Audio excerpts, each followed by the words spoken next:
Nous allons voir aujourd'hui la méthode pour rédiger une sous-partie de commentaires. Allez, c'est parti.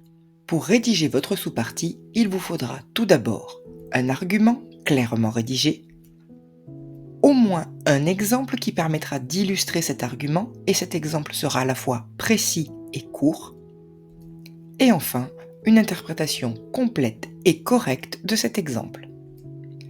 Il vous faut tout d'abord faire un alinéa, puis utilisez un organisateur de discours pour indiquer la sous-partie que vous allez rédiger. Ici, tout d'abord, indique qu'il s'agit de la première sous-partie. Utilisez ensuite un verbe introducteur, comme nous pouvons constater. Rédigez ensuite clairement l'argument, l'idée que vous souhaitez développer dans cette sous-partie.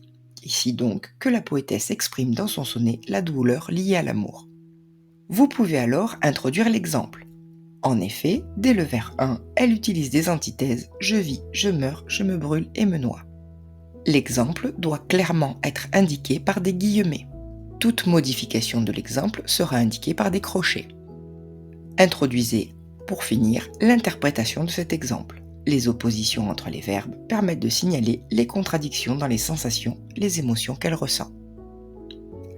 Si nous résumons, nous devons donc introduire en tête de paragraphe un alinéa, puis un organisateur de discours comme tout d'abord, ensuite ou enfin.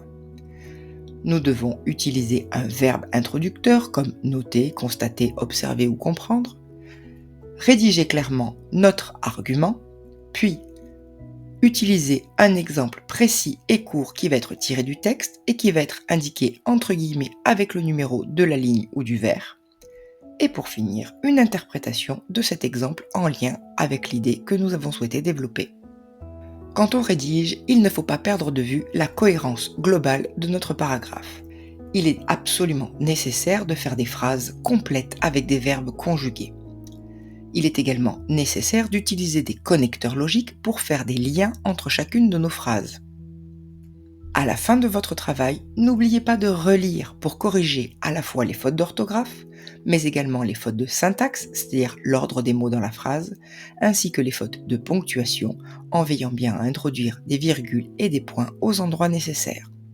Vous pouvez aller voir d'autres vidéos pour vous aider à faire le commentaire. Allez, à bientôt!